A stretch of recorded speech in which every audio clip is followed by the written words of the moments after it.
I have a problem. Mainly, not much of a problem, more of like a just a minor issue. I am not a fan of combat in D&D. Now, I kind of like how it works. The main problem I have with it is it's constantly going in the same order, and that can make it boring, in my opinion, because it's just always the same order. It's always predictable, but that means if you got unlucky with your roll, you could be put somewhere way out of the combat order or like way away from where you want to be.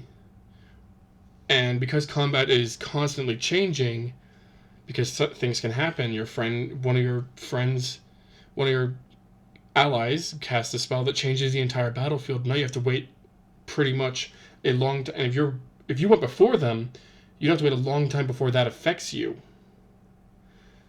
And that could be things being forgotten or things being complicated in any different ways. I mean, combat can be so drastically different depending on what the players do. But here is a custom solution you could do for your own, or actually, this is how combat also works in my system I'm working on, Lawless Hearts, as the name of it. But here's something you can do to really make this work out. So, in Lawless Hearts, in my system, every player character has two actions they get to use during their turn. Now, their turn is consisted upon a deck of cards. So, in this deck of cards, every single player has two cards with their name on it, with their character's name on it, and each card represents one of their actions. They can move during either of those. They can move during either of those. They can split their movement up between their two actions. But essentially, one go of the deck of cards, because two of them, and then enemy cards are also shuffled in here. One entire go through of this entire deck of cards will mean that is one turn in initiative. Now, working the same with D&D, it's a little bit more complicated. You could, in theory, just have one card, and this is, okay, it's your turn up on this one card, or you could split it up action, bonus action among the cards. For D&D, you could do it either way you want, but the way this works is after the entire deck of cards has been gone through, so everyone's had all their turns, enemies have had their turns, the deck of cards gets shuffled. So that way each time it is different. See, that makes it so combat's constantly changing, and you also can help with those players who aren't paying attention because they just had their turn, so they're going to stop paying attention during the combat and doing their own thing. This way they have to kind of pay attention because it's not a specific order. It could show up at any point. Which then leads us to part of the way this works in at least my system. So this wouldn't quite work in D&D unless you wanted it to. If you wanted it to, it's pretty easy to implement. I don't even have to write it down in your rules for this. But in my system, the way this works, whenever you say I have a deck of cards here, main enemy number 1, because the last time I used these cards for playtesting, there was 2 big enemies. When you're going through this, you want to draw 2 cards at a time. So say we have main enemy number 1 and Zeta. Zeta was one of the characters' names. One of the player character names. Say we have both of these. They both get pulled up at the same time. Now, if it's 2 player cards, they can choose which one of them want to use their action at that time. Which one of them wants to use their action first of those 2 cards. And so that way they can work with each other, try to do things. Or they can even do actions at the same time to try to do some cool combination thing. However, if an enemy card gets pulled up of one of those 2 cards, the enemy card always takes priority. When an enemy card is up, they will always be doing their turn and the things they're doing. But here's where it's fun with having 2 cards at once. If there's an enemy card and a player card, of course the enemy card is taking the priority, but they're going to be doing their thing. But before that thing actually fully goes through, the player card that's up, can attempt to try to clash or cancel out or stop them from doing the thing they're doing. As such, it did not happen a lot in our last session. It happened 2 or 3 times. The main time I remember is, this campaign, the setting of Lawless Hearts is Wild West. So there was someone with a pseudo shotgun that was shooting at one of their allies, and a spellcaster, whose turn was up at the same time, used their action to counter that and had essentially what is the equivalent of a call lightning to strike the bullet fragments of the shotgun out of the air, and essentially it is a damage clash. So if two damage forces are coinciding, it's a damage clash.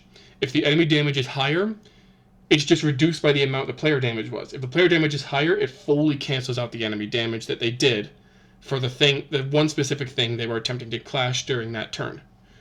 It makes it so combat is a lot more fluid, and you can counter things that happen. If something bad happens in D&D, your best option is, if it is a spell, you can counterspell. There's not many reaction opportunities. I mean, there's attacks of opportunities, there's counterspell, there's shield, there's a few other things like Hellish Rebuke, but it's if something bad happens, like an enemy who isn't using a spell is like jumping around, or like a dragon is using their whole breath weapon, that's not a spell. You can't counterspell that. But if you want to clash that, say a dragon is using a breath weapon, and say it's a blue dragon, so it's a lightning beam. So, say that's happening, the spellcaster couldn't try to go for a mold earth during that same time to quickly mold up earth in front of the first person who would get hit, to create just a barrier between the dragon and them, instantly blocking it, but also using their action at the same time to counter it, in a way, if that makes sense. This has been really fun. We've used this 2 times now. This is really fun. We've only used this 1 time with having the enemies in. The first time it was just player cards shuffling for the player turn. But this is a lot more fun, including enemy cards in here. So that way it's constantly shifting. Combat's never going to be the same. It's never going to be the same from round to round. Every single round it's a different order. You could get the same player get their card up twice in a row. I don't think that happened the last time we did this, at least in the last round. Oh, here it is. That can happen. Salem and Salem. Where one character can have their card pop up twice for the only 2 cards. That means they can just take their full 2 actions and their movement all at the same time. I'm sure that's not as fun, because it is more fun to be dynamic. So as the battlefield is changing, you can have an action and some of your movement or all of your movement readily available for when that happens. To me, this is a much more fun way to do combat, because it keeps it exciting. It keeps the players paying attention, which is always generally what you want to happen, because if your players aren't paying attention during combat and something happens to them, they might not even mark off the fact they took damage. I'm saying this from experience. I've had people not mark off they've taken damage, and I'm like, okay, you've taken like 80 and you're level 6, you don't have this much health. He goes, wait, I've taken damage? This is why you pay attention. This is a pseudo way to help people pay attention in combat, as well as just making combat more fun, because I'm not a big fan of traditional combat in D&D, but I will still play it, because sometimes order is nice, sometimes constantly shifting is nice. It really depends on the party. If you are a DM and you want to run with this kind of card system, run it through your party first. See how they would want to do it. If they want to just have their whole turn on the card, if they don't even want the cards, or if they want to split... Heck, you can even split up action, bonus action, and movement into 3 separate cards for each person. But that just becomes really obnoxious and a lot of cards, and that can kind of drag down if you split it up too much. Especially because in D&D, not everyone uses their bonus action all the time. But anyway, let me know what you think about this. This is a system that we enjoy with, at least in my system. I've not tried it out for D&D yet, though I'm sure for D&D it would also be pretty dang fun, depending on do it. But yeah, this is just kind of my little fix for issues that I have with D&D combat, because it feels too monotonous and too much just like, after this person is this person, you always know what's going to happen. I mean, sure, with that you can also plan, but it's just more of like I like the chaos of not being ready, especially because if an actual combat was happening, sometimes things happen things aren't going to happen in a direct order, like it's your turn, now your turn, now your turn, now your turn. If you're in an actual like fight, it's not going to happen that way. This is not a JRPG. Life is not a JRPG. But Thank you for watching. Go ahead and like and subscribe, and share this video with anyone with your DMs if you really like this idea, and see if they also like this idea.